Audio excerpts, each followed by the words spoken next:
Head sõbrad taas kord siit Euroopa Parlamendist Brüsselist. Jätkame traditsiooni, nädala ülevaade siit uuest töökohast, niivõrd uuest töökohast, kus on juba mitu kuud oldud. Alustuseks praegu on küll kolmapäev, pärastlõuna kell 3 siinse aja järgi, aja vahe on tund aega Eesti ja Brüsseli vahet. Homme hommikul tulen tagasi Eestisse, seega saab kiiresti kokku võtta, mis on 3 päeva jooksul tehtud, mis on siin toimunud. Alustuseks seda, et mul on väga hea meel, et sellist süsteemi on hakanud harjutama ka 12 Eestis valitud Euroopa Parlamendi liiget, Urmas Paet ja Marina Kaljurand, kes üritavad järgida eeskuju ning anda tagasisidet oma valijatele ja oma inimestele, millega nad siin tegelevad. Minu asi pole siin hinnata kellegi tegevust, iga valija peab hindama ise tema valitud saadiku tööd ja tegemisi, kui nad annavad tagasisidet, see on ju väga hea ja positiivne, nii et mulle pakub see rõõmu. Sest siiamaani ju väga palju Eesti inimesed ei teadnud, mida tehakse Euroopa Parlamendis, kuskil kaugel Euroopas, kas üldse midagi tehakse või võetakse ainult palk välja. Esmaspäeva õhtul jõudsin siia, paar tundi sain olla oma kabinetis, tegeleda ülikooli asjadega, valmistada ette järgmisteks testideks, samuti vaata üle päevakorrad ja plaanid komisjoni istungiteks teisipäeval ja kolmapäeval ehk eile ja täna, et siis juba eile varahommikul kella 9 tulla parlamenti väliskomisjoni istungile, kus olid hääletusel muudatusettepanekud järgmise aasta Euroopa Liidu eelarveks. Loomulikult siin need hääletused lähevad väga kiiresti vastavalt hääletuslistidele, kuna iga hääletuse jaoks on võib-olla aeg-ajalt 5 sekundit, kohe võetakse järgmine ettepanek, mis lähevad hääletusele ja sul on võib-olla niimoodi kuskil 50–100 erinevat punkti, mida hääletakse ükshaaval läbi väga kiiresti. Nii et mul on üks väga tubli assistentametnik, kes töötab väliskomisjoni all ja kes siis aitab ette valmistada hääletuslistid vastavalt meie erakonna positsioonile ja minu maailmavaatele, et ma ei toetaks mõnda ettepanekut, mis kuidagi soosiks või toetaks Euroopa Liidu mõjuvõimu suurenemist või rahade suurendamist mingisse sektorisse, mis ei ole meile vastuvõetav, näiteks migratsioon või vasakpoolne agenda, äärmusliberalism. Ja samal ajal muidugi toetaksime rahade eraldamist sinna, kus on see vajalik, näiteks tõesti kuskile sõjapiirkonnas inimeste aitamisele, et nad saaksid seal hoopis abi, mitte ei peaks nad tulema siia või mitte ei peaks nad importima siia meie koduõuele. Seega hääletused kestsid umbes pool tundi, peale seda arutati Austraalia küsimusi, Euroopa Liidu Austraalia vahelisi suhteid, siis oli ka veel laual sündmused Hongkongis, ehk siis Hiina ja Hongkongi vaheline konflikt, mis oli ka väga informatiivne ja väga kasulik ülevaade, et saada siit poolt mitme eksperdi arvamust Hongkongi olukorrast. Siis eile kell 1 oli mul esimene prantsuse keele tund, et alustada uuesti nullist prantsuse keele õpinguid kõige elementaarsemast, et minu nimi on ja kust ma tulen ja mis keeli ma räägin. Täna oli teine prantsuse keele tund, et siis korrata eile õpitut ja võtta täna ette numbrid, mis loomulikult on alustuseks väga ebaloogilised ja rasked, sest see süsteem, kuidas numbreid kokku pannakse prantsuse keeles, on kergelt öeldes ebaloogiline. Aga eks tuleb lihtsalt pähe õppida ja tuupida ning küll ta külge lõpuks jääb.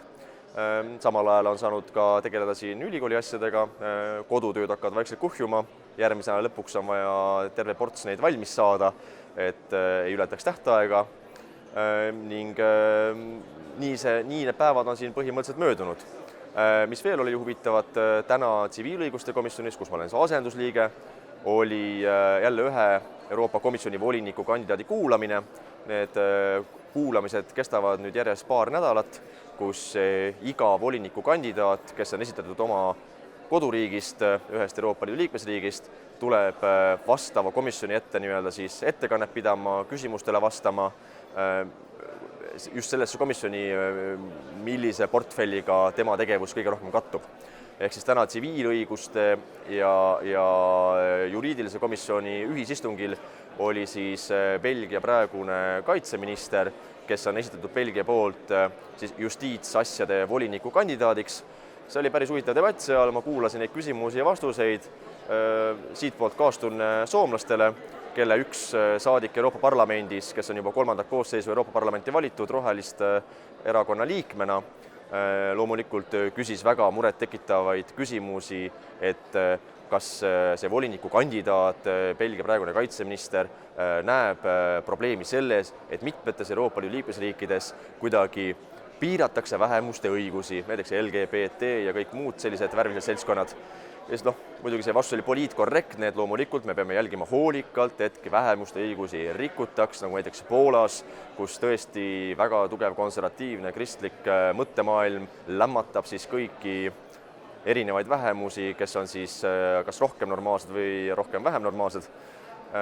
Teine huvitav küsimus oli meie enda ühe grupiliikme poolt, meie fraktsioonist, Prantsuse saadiku poolt, kus ta küsis väga konkreetselt, et kas ta peab õigeks seda, et Euroopa Liidul ja Euroopa Komisjonil on tungiv soov hakata siduma eelarvetoetusi ehk rahalisi toetusi liikmesriikidele, siduda selle õigusriigi olukorraga ehk vihjega otseselt Ungarile ja Poolale. See vastus oli muidugi väga poliitkorrektne, ümmargune, aga oli tunda väga selgelt sellist alalhoidlikku föderalismi, et kui te ei tee nii, nagu meie Euroopa Komisjonist ütleme, tõmbame rahakraanid kinni ja ei saada mingeid toetusi, mida muidu peaks saama. Ja küsimusele, et kas kandidaat näeb kohtu liitriigistumises, föderaliseerumises ja et kas see mitte tõesti ei lämmata riikide suveräänsust ka poliitika valdkondades, nagu maksunduses, mida ei tohiks juhtuda, siis sellele küsimusele volinikukandidaat üldse ei vastanudki mitte midagi, kahjuks. Samas ei ole see mitte midagi üllatavat. Järgmine esmaspäev, kui ma olen Brüsselis tagasi juba, tuleb ülevaadet andma oma kandidatuurist väliskomisjoni kõrge välisasjade esindaja kandidaat härra Borrelli, kes on ka väga vastuoluline isik olnud. Seega siis vaatame, kuidas järgmine nädal need kuulamised edasi lähevad.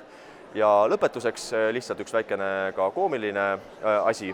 Eelmise nädala lõpus tuli meie listi kiri, e-mail. Teatavasti saab saata parlamendi listi kirju, et siis kõik parlamendi liikmed saavad selle automaatselt kätte.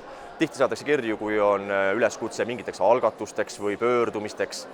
Ja ühe sellise pöördumise oma algatusega saatis üks Hollandist valitud Euroopa Parlamendi liige, naisliige, kes kuulub sotsialistide gruppi, et saata kiri uuele Euroopa Komisjoni presidendile Ursula von der Leyenile murega, et miks küll umbes 15 miljonil Euroopa naisel puudub ligipääs, soodustatud ligipääs abortidele.